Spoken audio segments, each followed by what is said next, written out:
Welcome everyone who is joining All Cards on Deck right now. And for those who don't know me, I'm Ola. I'm the host of All Cards on Deck, where I sit down with different guests who have absolutely different backgrounds, but they all have something in common.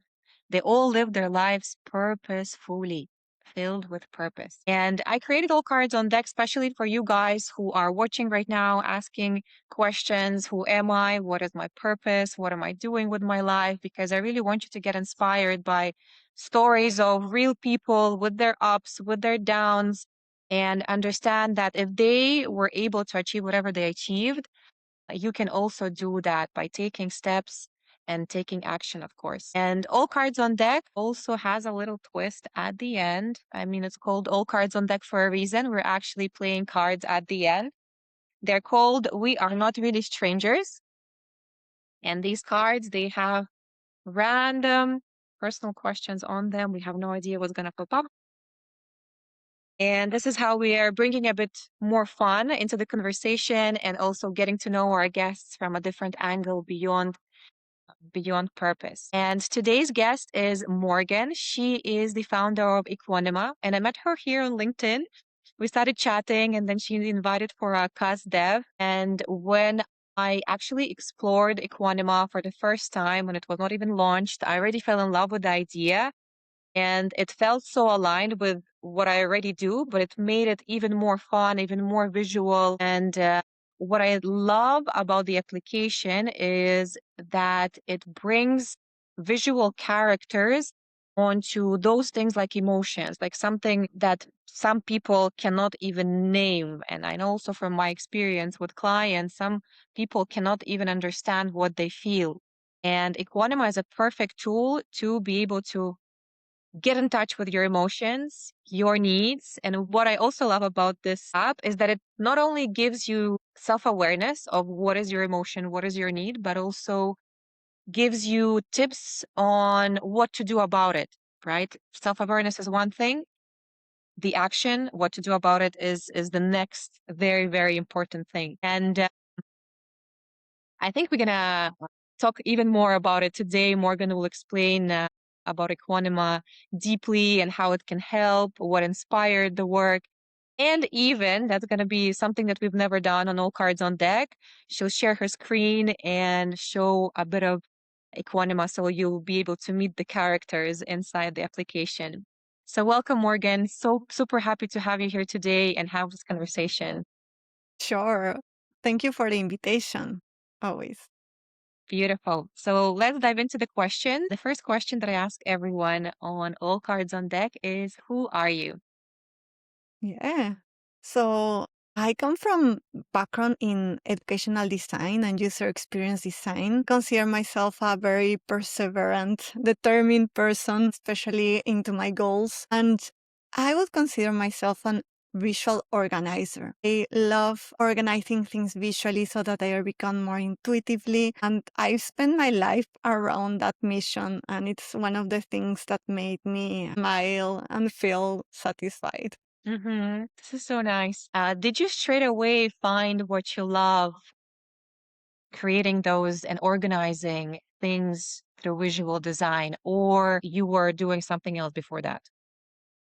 I always, well, mm, say that starting with the creatives, I'm always feeling, and I've always felt very comfortable. But the first time I got my real job on user experience design, I felt that even though I was doing what I loved, I wasn't pursuing a purpose beyond, having clients and making nice interface for clients. And I felt a bit out of place, which felt weird because mostly in my academic life, I felt really good, but I've always had freedom to do projects in specific ways. So I felt a bit lost for a moment until I found my path. Mm-hmm. And what is your purpose? Right now is to make emotional education accessible and intuitive for people. So I've been Mm-hmm. through my own path of dealing with anxiety and stress and panic attacks. And it was that motivated me into making psychoeducation in general and emotional intelligence something that people can really grasp easily and intuitively so that Mm-hmm. they can have better lives. Mm-hmm. Yeah, I speak to a lot of founders, and so many people do what they do, including me, because they've been through what their potential clients are going through right now. And yeah, the question, the next question is, how did you find your purpose? Like from the very beginning, what did you study? How was your first job? And what pushed you out of being in corporate and creating your own business? Is this your first business, or you had something prior that? I had prior. So I first started in user experience design. Then my parents actually founded art university.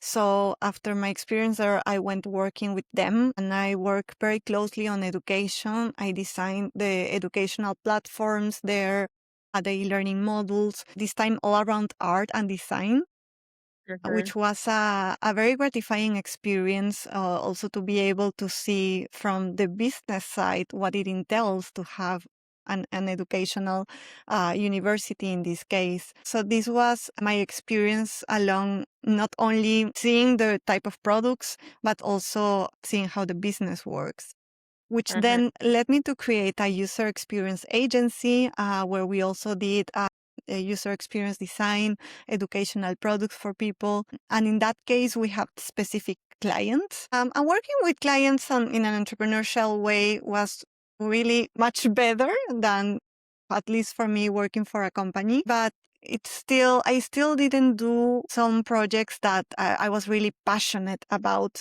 So really understanding how this entrepreneurial could lead into something more specific. It was like, okay, I did a master in New York at Parsons University, and there my thesis was on psychology and emotional intelligence. So it was during that process the pandemic kicked, and I was going through a really complicated period in my life.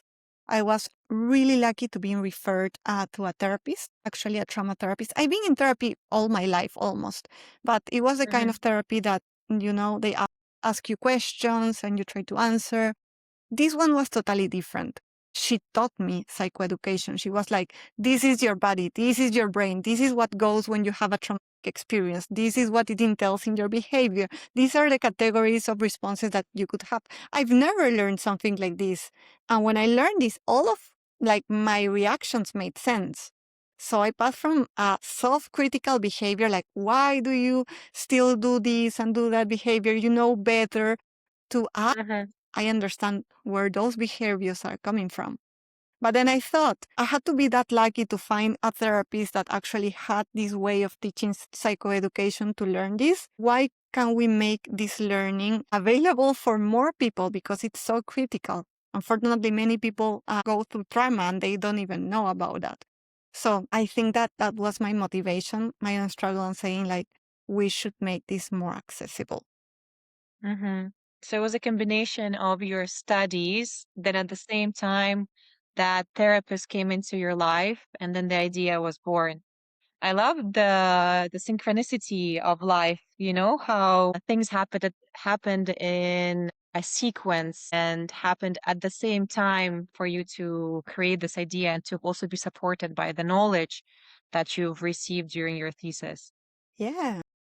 I'm wondering, you mentioned that you've been in therapy for almost all your life. So, how did you get to your first therapy? Because I know that psychology therapy became a thing and healing became a thing a few years ago. I think COVID was that time on that place in the timeline where the conversations about mental health rose. But I understood that you've been in therapy before that. So I'm wondering back then when it was not popular, what motivated you? What inspired you to get into this topic and to have a therapist? It was my own struggle with anxiety and my own experience of life. Mm-hmm. Actually, not long before that, I signed up to a stress and trauma studies at the Trauma Research Foundation in Boston with Dr. Bessel van de Kolk. And That amount of research and knowledge blew my mind because I saw how, in general, psychology, especially psychology, what normal in psychology look like, they're still so outdated based on the research, the latest research happening. Even the Mhm, DCM, in terms of understanding what trauma is, right now we only have PTSD. We don't mhm, have something as complex trauma or developmental trauma. And this affects such a larger amount of population, and we haven't even categorized it correctly. And those are the research centers trying to do the most innovative work there. But at the same mhm, time, during this program, all this felt like so complex in terms of the lexic, of the jargon, of the specific, like you have to have mhm, almost a psychology background to fully understand that. I have studied psychology on my own for a long time, so it was easier to grasp for me, but I could see like, why are only therapists doing this kind of training? Because if trauma affects so much of the populations, I feel everybody that works with people in general should have trauma informed work. Because then mhm, you are risking re traumatizing people. You are risking not understanding how their nervous system work and why sometimes a mindset attitude is not enough because your mhm, body is saying a different thing.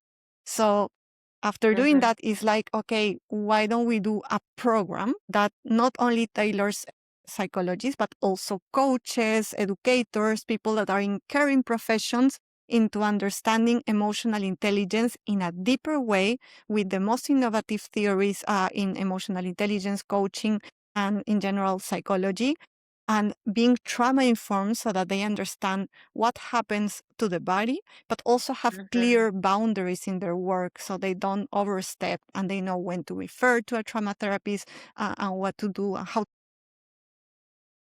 Mm-hmm. Yeah, now I also remember that it's not only about needs, emotions with the characters in Equanima and what to do about it, it's also how does it feel in the body, which is also so important. And even though I do a lot of mindset work, I always tell my clients that you have to do something which is related to your body. Somatic work is very, very important because trauma is stored in the body. And it's important to work on so many levels to be able to fully heal. And yeah, I love that you have this in Equanima. So during your studies about stress and trauma, what's the biggest aha moment or insight that you've received during the studies? I think the fact that what we normally call trauma or what people understand about trauma is not really what the researchers have come up with, which is being in situations where your needs have not been met, where your parents were emotionally unavailable because they had their own mental health issues. The amount of legacy trauma, or transgenerational trauma, which means that your parents went through trauma and then because they didn't work on it, they pass it to you even with their best intentions. The amount of adverse childhood experience that people have and how Mm-hmm. do they correlate to sickness, not only mental health but also inflammation, like Mm-hmm. disease in the heart, in the lung, like in everything. So the studies show a lot of research on this, but unfortunately, the way that the U.S. system is created is basically you need to refer to a specific disease to treat that. So we've created a whole number of categories and things in order for people to receive that treatment. But complex trauma is still is something that is not really addressed. So even funds for research are limited because of that. Mm-hmm. Yeah, I'm also for a more holistic approach. It's definitely not anything against doctors. I feel like medicine is very important, but it's also important to understand that by curing the symptoms, we're not curing the whole thing. So it's always good to go inside the root cause. And curious for you and your experience, what is that root cause that maybe you've experienced again on your path, or maybe with clients you worked with or friends, like those root causes that you would be surprised about, that you wouldn't even think that this could be the root cause? Something as simple as not having your needs met.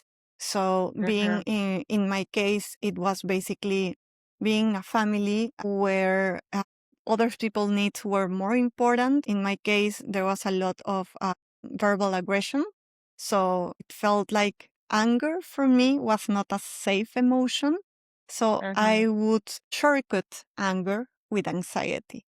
So it feels even more confusing because I had something happen. I felt anxious and I didn't know why I was anxious because it didn't correlate. And it was until later in my life that I understood that I'm shortcutting all this anger because it was never safe enough for me to feel. There are so many scripts around a home that can lead you to shortcut some emotions, which then lets you to feel very confused about what's happening inside. So, like, boys don't cry, like things that, like, anger is not lady, or like all of these things that run on, mantras, and that end up being really stuck in our mindset and in our way that we experience things. Also, being needy in general, there is this idea of you need to be altruistic, and to a point is good, to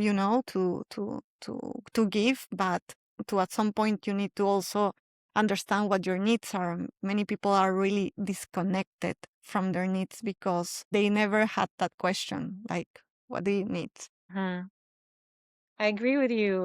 And I feel like even when we give, which is great, we got to do it from the place of our own abundance. When I'm overflowing with something, then I give. But if I am in total lack, but I still give, give, give, give, then I'm not even at zero, I'm at minus. And then also it's all correlated with lack of energy, sickness, anxiety, and all of that salad of unpleasant emotions.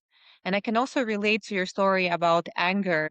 A lot of my listeners probably know that I have a story also in regards to anger that I haven't, till I was, I don't know, 20 something, 20, maybe 7 or 8. I had my own mantra in my head. Anger is not about me. I'm the chillest person in the world. I do not feel anger. Until I went to Vipassana, a 10-day silent meditation school or retreat, you can call it like that. And suddenly that anger accumulated for so many years started to just explode. And the thing is, it's 10 days. You don't talk to people. There's kind of like what can trigger you. There's the least amount of triggers there. And it was just a fountain of anger. And then I was like, oops, I think we gotta work on something here. Yeah. Something that I didn't even know I have. Yeah. That's And exactly it. I'm pretty sure there are so many stories like this, especially for women. As also you said, there's this belief that women and anger, like you cannot be angry as a woman, same as you cannot cry as a man, right? Yeah, and there is also an interesting concept. Gabor Maté brings this concept about attachment versus authenticity. So every human being is primed for attachment because of their survival needs. If you don't attach with a parent, you will die because you need that caregiver in order to survive. But then there is a drive for authenticity, for being just oneself, being able to express. But what happens is when you grow up and you have a consistent response of when you have these emotions, you are not accepted. When you have these needs, you are not accepted. When you like these things, you are not accepted. Then what happens is every child will always choose attachment over authenticity because it's their survival. And with time, they will learn to be inauthentic because they will mold up to what their parents want in terms of emotions accepted, in terms of needs accepted, in terms of behaviors or even desires, to that point when that they become adults. They have no idea because they've been following a script. So they are now super detached of their true authenticity. It's like the whole sequence. If I do this, my parents accept me, they love me, they hug me. If I do this, I get punished. But also, I have a question. Let's say if there is a child and a parent, and a child is very emotional, so there is constant expression of these emotions. And on one hand, yes, the parent can give that space to express those emotions. But sometimes when it's overflowing, like how much can you give space to what is overflowing for a child not to get traumatized? Because I feel like sometimes parents are also going to extremes, allowing their kids to do whatever they want to do and to, in a way, push the buttons like for the parents. And I think that is also not a completely correct way to raise a child. They still need those boundaries. They still need to understand what is wrong, what is right, and that constantly crying and screaming if you're not getting exactly what you want is not also the correct strategy. So I'm wondering, what is that, I don't know, middle ground, balance, harmony between really strict parenting and parenting, which I see a lot these days, where the children become spoiled. So there is a difference between behavior and emotion. One emotion can be accepted while a behavior may not. And we need to acknowledge the emotion, but know what behaviors are acceptable or not, which is a different thing. But sometimes we mix those. And the behavior and the emotion start to be in the one same package, and that's when problem starts. Because one can say, like, I understand you are angry because you didn't get the toy that you want, but then not accept a tantrum or something like that because that's not the behavior. So it's really important that we understand that as parents, we are the emotional regulator of our kids. Our kids cannot regulate themselves, especially at young ages. So they need to model that from us. I see, for example, parents that try to like avoid any uncomfortable emotion in front of their kids, but then if the kids don't know, like, hey, I'm angry now, but I'm gonna like calm down, I'm going to do some breathing, and then the kid says, okay, so this is how you regulate emotion. So in that sense, it's important that the adults also allow them to see different type of emotions and see how they regulate those ones, so they can copy that regulation skills into their own habits and life, which is critical. But of course, if the parents are already over the top stress because of work, because of economy, because of whatever, then it becomes really difficult because they are already over capacity and probably are not in the best regulation skills for the kids to model that. So it's a really fine work in order for parents to be able to be those regulation models for their kids. So the idea here is to, first of all, label and allow the emotion, accept it, but also voice out that this behavior is not accepted and be the example of what behavior is actually acceptable during such situations. Again, kids are like little cameras recording everything what we do without even thinking about it. And then it's also interesting to see how kids then repeat whatever you have done. Same thing, same words. Now, like, wow, when on earth did they grasp it and catch it? Yeah. But it's, yeah, very interesting to observe them in this way. They are little sponges. They absorb everything. So, yeah. Yeah. You've also mentioned Gabor Maté, right? He's amazing and he is so good in this whole topic of trauma and helping people with it. Do you have any other people that you follow and get inspired by who are also in this topic and can help anyone who's watching? Yeah, Dr. Bessel van de Kolk with The Body Keeps the Score. This is a fantastic book around how trauma works in the body and the latest research on trauma.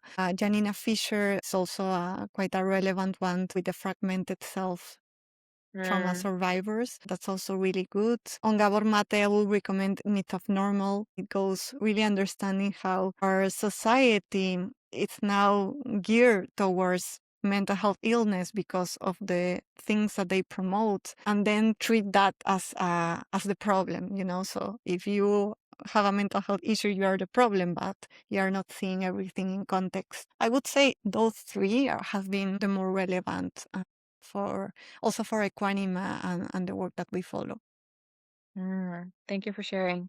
One more, Richard Schwartz, internal family system. So Okay. parts work that also has been fundamental for making some psychological distance from what is a part response to what is a grounded self response. Because when you have that distance, you can also have a different self narrative and self monologue. And that also helps a lot to understand what's going on inside. Yeah, when we're in the problem, it's very difficult to navigate. But when we're able to detach from it and somehow see it as an observer, it's so much easier. That's why it's always easier to see other people's problems and how to fix them than Yeah. to see our own problems and how to fix our own problems. Yeah, that's for sure. Yeah. Could you share your screen, show us a bit of Equanima? I would really love our viewers and listeners to see how it looks like, to meet all of those amazing characters you've created. Sure. So here we have the awareness Canva. This is one of the tools we use, especially for people doing emotional work with clients, therapists, coaches, people in HR. And these are, for example, the protective responses. So we have, for example, the fight response with the little tiger, which wants to attack and defend. The flight response is how far away we can get from the threat, like digital dependency, like TikTok.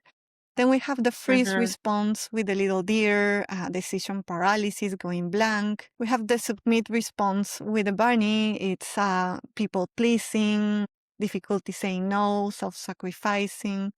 And then we also have the attached response, clinging behavior, seeking a protector. And what we do at Equanima is to make everything very visual so that you have psychological distance. And you can see patterns as well. When I'm, for example, have a part that is a perfectionist, and I can see that this is linked to stress. Also, I can see needs here. What could be the need behind? Perhaps I need some balance. Perhaps I need some peace. So being able to see, for example, body responses as well. When I'm stressed and I'm being a perfectionist, I have, for example, insomnia. And then you can start to see the patterns. Okay, first the insomnia, being a perfectionist, stress. Stress is linked to a need for peace, for balance. And then you can start to see the whole pattern very visually. And that helps you understand, okay, the next time I will have insomnia, I will think about, okay, perhaps there is a part that is behaving in a specific way, which is triggering a feeling, which in terms is relying to a need. And then you can start to see the whole pattern as a system instead of just like isolated piece. Beautiful. I love how it's all connected, and I love that it's visual, that it has characters. Who created these characters, by the way? How did you choose them? How did you create them? And do they have names or not yet? Yeah. Oh, they do have So names. we are a team, multidisciplinary team at Equanima. We work in tandem with the Neuroscience Institute of Barcelona, and it's a team full of psychologists, educators, designers, developers that create tools that make these things intuitive. The characters were based on research around specific responses that are biologically wired on our body. And the idea behind the design is that they are relatable and self-compassionate. So when you see those, the idea is that you don't feel that criticism is that you want to understand. Okay, what's my digital dependency seagull trying to say here? What's the bunny? So we've created characters that foster self-compassion in a way that like talking about a subject like a healthy behavior or things that you may feel shame. When shame is in the picture, the prefrontal cortex is off because you are going to try to protect and then there is no insight possible. But when you look at a perspective of being curious about what's my self-critical bunny trying to protect here? It may be trying to protect a sense of stability. It may be trying to protect a sense of, let's say, repair. So it makes you ask questions and makes you see beyond the behavior what it is trying to protect. So all the visuals, what are doing is engaging your brain differently. Because if you only have a conversation, then only the language part of your brain is active. But if you're doing this as an experience, if you're moving cards, if you're connecting things, if you are trying to see this and see those body feelings, the processing of the brain is totally different. You engage different areas of your brain, like with tools like this. So it really allows you to explore in a different way, to make this experiential. This is really, really nice. And this is? This is the emotional map. So here, for example, it's ideal when you feel something's off, but you don't know why. So here you have, this is called the circumflex model of emotion. You have pleasant emotions to the right, unpleasant emotions to the left. And then you have arousal levels. So anger and excitement, those are high arousal emotions. Calmness and sadness, those are low arousal emotions. And when you want to see specific coping strategies, you want to go opposite quadrants. You want to see, okay, if I'm angry, what makes me calm? If I'm sad, what makes me excited? And you can go in and see the different flavors. So worried, for example, is a future-oriented emotion. It feels unpleasant and high arousal. These are the idioms, the feelings, the possible needs, possible body sensations. And you can compare with tension, for example, that is a present-oriented emotion. I feel it in my body right now. So the idea is that you become more emotionally literate so that you can understand more easily what's going on, how to link those two needs, and how to navigate a map where you can become more and more self-aware in time. There was also some, I think, emotional diary you had there, right? Like every day you can input what emotion you're feeling, what happened during this time, and kind of like track your emotional state, right? Yeah, we have the Equanima app. The Equanima app is actually free to use for anybody that wants to do emotional work. And what's cool with this app is that it doesn't only allow you to track the moods, but it tells you why. So, for example, if you feel grateful and you do some mood entries, the analytics will tell you how the most frequent met needs for when you feel grateful is partnership. Or for example, the most frequent body signal when you feel anxious is tight chest.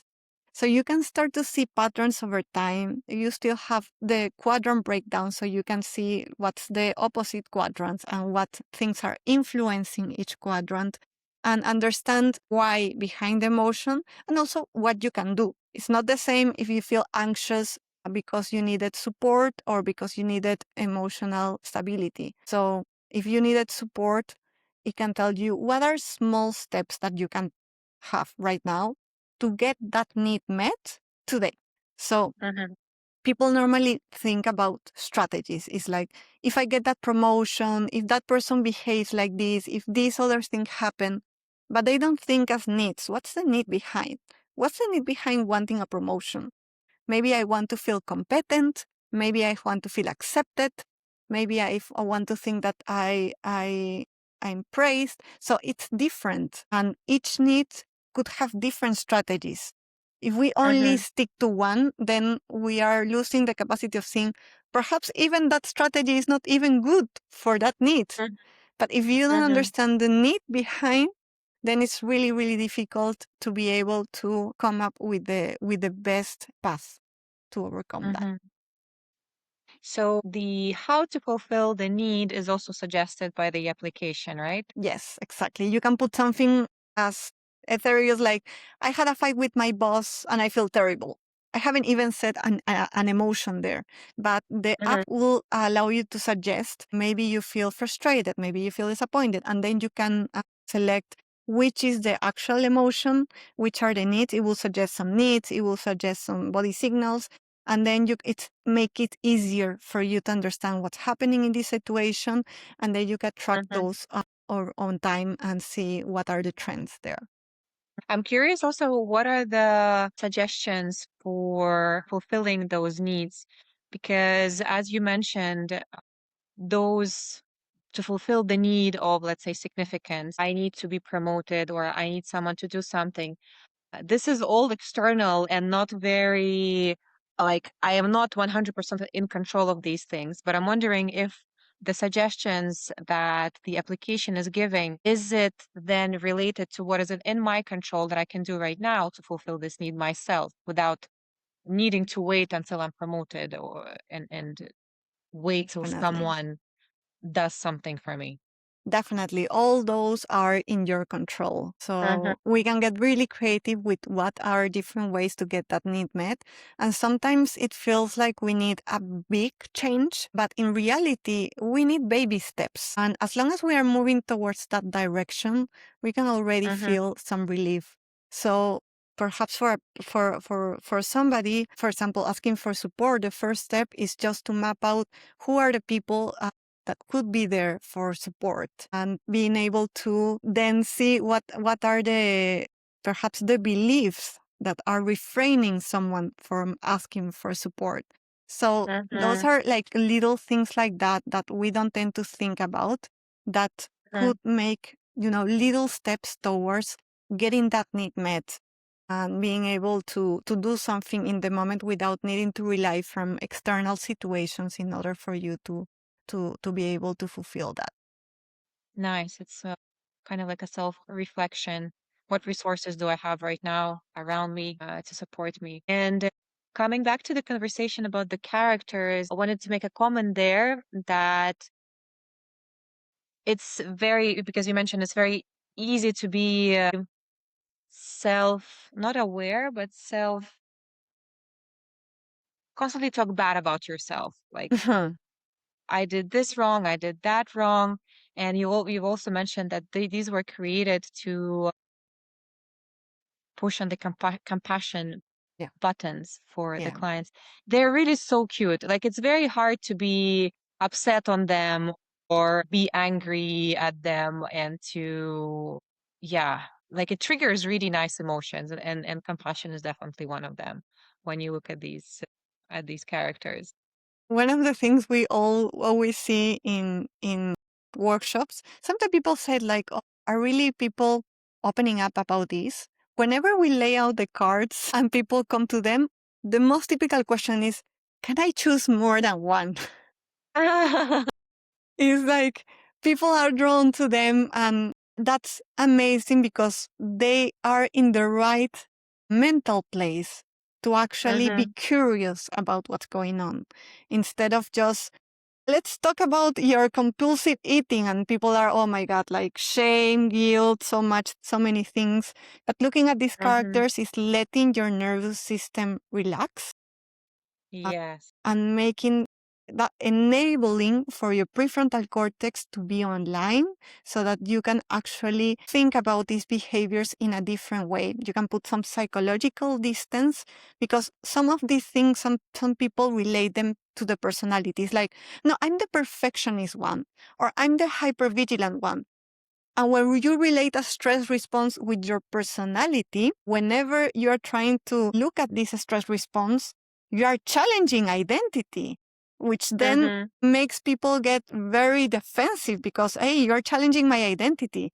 But when we put psychological distance and we say, actually, it's your little tiger fight response that is thinking like this, let's look at it. And then you put some distance. And then it's not about identity, it's about the tiger, Uh, and we didn't want to name them with like specific names, because we want everybody to know that all of these parts are in everybody. They're biologically wired for safety.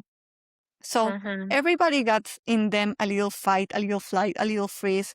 Obviously, for some people, one part is going to be the predominant part, but all of these parts are just normal, biologically wired for our safety.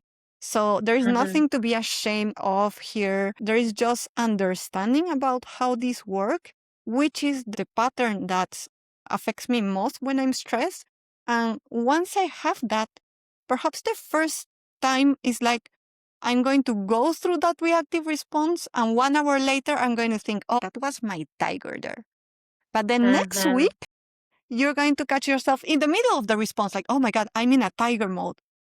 But next week, perhaps 5 minutes before the response, you're going to say, ooh, insomnia, ooh, like stomach hurt or something around the body signals.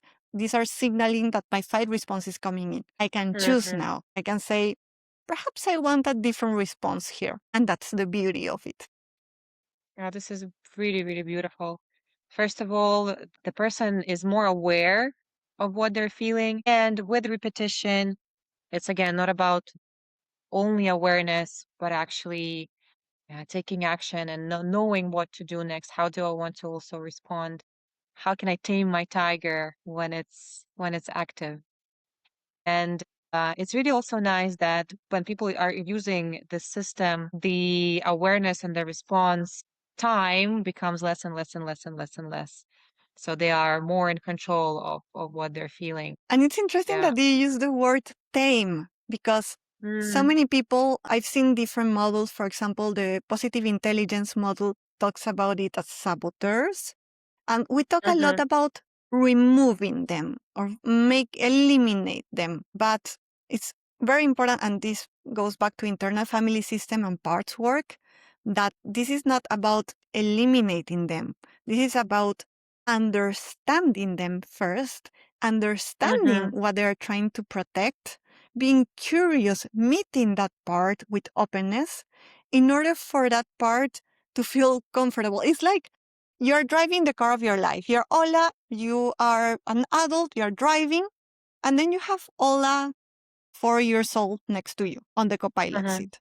And then Ola, 4 years old, sees something stressful, and then she grabs for the wheel and she starts driving, the 4-year-old.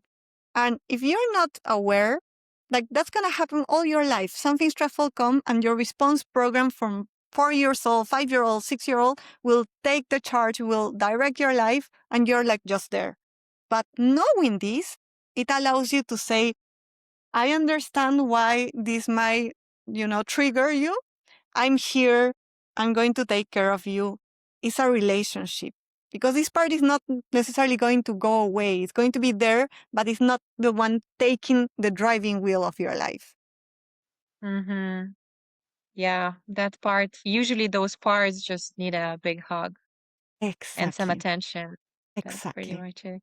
Yes, exactly. Okay, well, thank you so much for sharing the screen and talking about what's inside the application. I'm pretty sure our viewers were able to understand how it works and again, how amazing the characters are, how much science also is behind that it's not just a out of the blue created product. No, there's so much research and so many people behind this application and this work.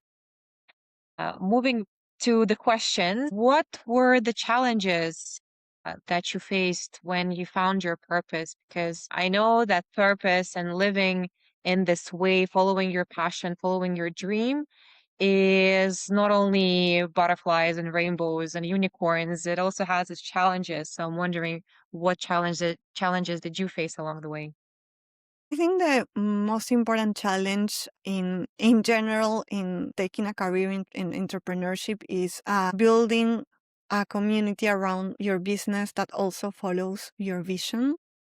There Mm-hmm, is a lot of mental health startup going into the AI chatbot direction, and that would have been easy to do because then everybody wants a conversation, everybody is talking to ChatGPT and so on. We were very deliberately and not introduce a chatbot like all the other mm-hmm, mental health startups because we believe that real human connections is the most important. So we don't want to introduce a synthetic relationship that could kind of replace real human connection.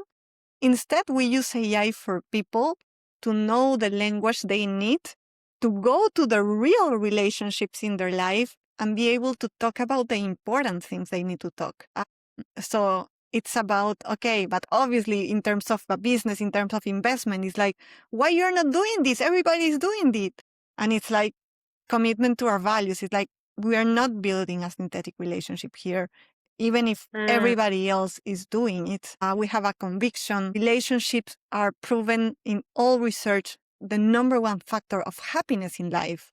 So we are not going against our values.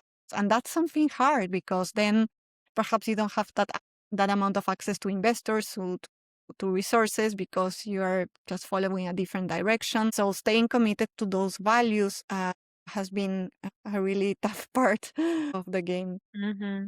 Yeah, I see how it can be tough, and I'm very impressed and also inspired by how no matter the investments or the money, you're still standing your ground and following again your mission, your vision, because a lot of people, I'm pretty sure, uh, would just be like, ah, whatever, I'll bend down and do whatever the investor needs me to do for like to get the money. So I don't see a lot of people who choose their values instead of the money. So bravo for doing that. And any other challenges were you facing during this chapter? This is more of an internal challenge. And being a woman CEO, I think that being able to be vulnerable about my own story was tough at first. I felt that, again, with the stigma, like I couldn't be too open, but I understood that vulnerability is the thing that actually connects people, and being able to tell your own story and being vulnerable with it is what makes other people also being trusting that they can be vulnerable with you. And also it goes for my team at Equanima. It's owning your mistakes, knowing when you make a wrong decision, and being able to say that openly, and not being following the tough leader, strong, whatever that means, especially in a world still very few women CEO, and we are Mm-hmm. still trying to find our voice in that sense. Mm-hmm. And it doesn't have to be the same as the voice of a man. I mean, we have our own energy, we're bringing our own style Yeah. into the game, Hmm. and that's what makes it more fun. It's doesn't mean that being different is wrong. Being different is being different, and it's awesome. Exactly. Yeah. Yeah. What about the tips for those who are right now asking questions like, okay, what is my purpose? Those who feel lost, what are those tips for those who are in search of their own purpose?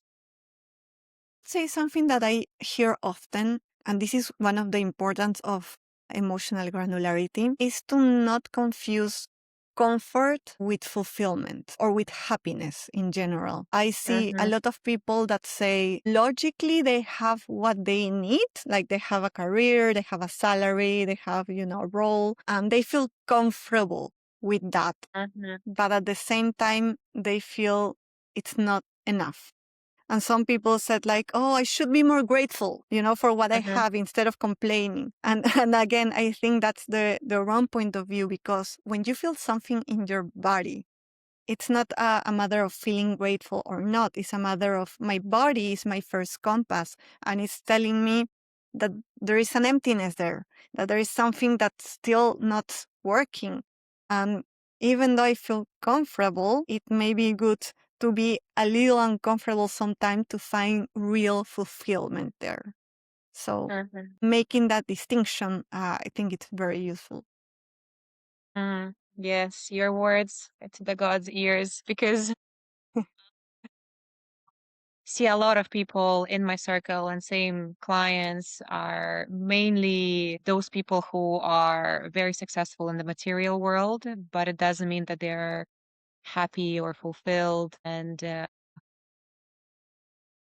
going outside of the comfort zone is, I believe, where a lot of growth happens. And you can make that discomfort comfortable for you by by planning, by structuring, by taking small steps at first. You don't have to like overhaul your whole life and be like, I'm quitting my job, leaving, and straight away opening a new business or whatever it is. again, small steps to get you there and experimenting with the things that you have right now. So yeah, I so agree with what you're saying. Very, very valuable tip, and I hope it will help people wake up right now from that comfort zone and start being curious also and experimenting. So let's move to our final part, the part with the cards, and see where it leads us next. So it has 3 levels. Level number 1. What compliment do you hear the most about yourself? That I'm very empathetic. Mm, no wonder. No wonder you're dealing with emotions and working in this field. Yeah. Is being empathetic always helping you, or sometimes it can be a little blocker or discomfort, like, feeling other people's feelings, especially if they're unpleasant ones? It depends what parts it pairs up with. So if it pairs with a submit part, then it's not great because then I'm putting other people needs first, which is a part that I'm still working on. So empathy itself is not bad. It depends if it comes along with a specific part that then fuels a specific beliefs about being responsible for other people's feelings and so on. So Mm, but yeah, in general, it's good, but watch out for the parts. yes. Yeah. All about being aware again of those responses. Yes. Okay. Level number 2.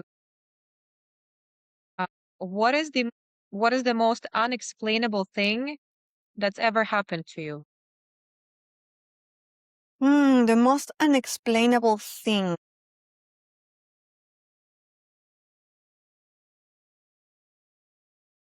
I would say, well, I didn't understand that when I was a 13-year-old. I experienced what I know is dissociation, which meant Mm, that I felt that I was living out of my body, like watching my life from like a TV very far mhm. away, and I feel like the reality was kind of a dream. Wow. That was like such a scary experience because it was so hard to put into words, and I thought at that point I was going mad.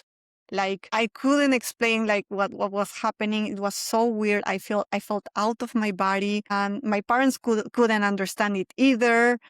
They went into the esoteric route, thought like I was having a soul issue or something like that, and it was terrifying because I didn't felt like myself, and I didn't know what was happening. It was Yeah. very much later in life where I understood that this is a normal reaction to trauma, that it's called dissociation, that can feel like you're out of your body. It feels like you're out Mm, of reality. It feels like you're in a dream. But obviously, until I found out that what it was, it felt terrifying. mhm. How were you able to integrate that experience and kind of come back to your body? It happened just by itself through time, or you did something specific to help you? It happened through time. It went on for quite more than a year, like on and off, more extreme, less extreme. But it Mhm, went mhm, little through time. But I didn't really process this experience until a few years ago in the pandemic. That because I mhm, even when I remember the experience, I would feel like scary again. Like, oh my God, mhm, I don't want this to ever happen to me again. But it was after doing with the trauma therapist that I did some EMDR, and I could mhm, look at that and say like, okay, this was a normal experience within those circumstances, and I could process that better. mhm. I had 2 friends actually going through similar experiences. One had a traumatic experience, and then the other went very, very deep into self-development. And you know how sometimes when you go into this holistic spiritual world, people can feel very ungrounded. And yeah, thank God both of them are fine. But it was also very unusual to hear them talk about their experience. As you said, it's very difficult to put it into words, right? And for those people who have never experienced it to understand what you've been through. But thank you so much for sharing. And level 3. In one word, how would you describe our conversation? I think authentic. Beautiful. Well, thank you so much. Thank you so much, Morgan, for coming, for sharing, for also opening up, because I know that some personal moments also have been shared. And I feel like when we share, as you mentioned also, when we share, when we're vulnerable, people can relate. And I feel like also when we are on this path with our own experience, we think that it's only us who have experienced it. But then when you start sharing, you're like, oh my God, and this person had something similar, and this can relate, and this can relate. And there's a whole team of people who really understand you because they've been through the same experience. So I hope once again our listeners could connect to your story, could connect to you. Guys, go check out Equanima. I'll share all the links. Morgan, if you could share all the links for those who want to actually experience your product, the application. And what is the best way for people to get in touch with you? Is Yeah. it LinkedIn, or is it Instagram, or what are the best social medias for you? So for more information, you can head to equanima.io. And for me, I'm most responsive in LinkedIn. I'm Morgane Borzée, CEO of Equanima. And yeah, I can put all those links in the post so that people can connect. I'm very open to talking with people and practitioners. I think that's the best way Mm-hmm. to learn about how to make emotional intelligence even more accessible, working with clients, with people, with coaches, with therapists, about how to make better tools for emotional work. Mm-hmm. So, guys, do connect with Morgan, have a chat with her. I did the same. We randomly connected on LinkedIn, talked on DMs. Boom, we're on a call. Boom, we're having a live. You never know how this conversation will influence your life and where it will lead you. So, again, be open for these conversations. They can lead to some magical moments. Sure. Thank you very much, Morgan, once again. Thank you, everyone, for joining, and we'll see you in the next one. Cheers. Thank you, Ola. Take care. Bye bye.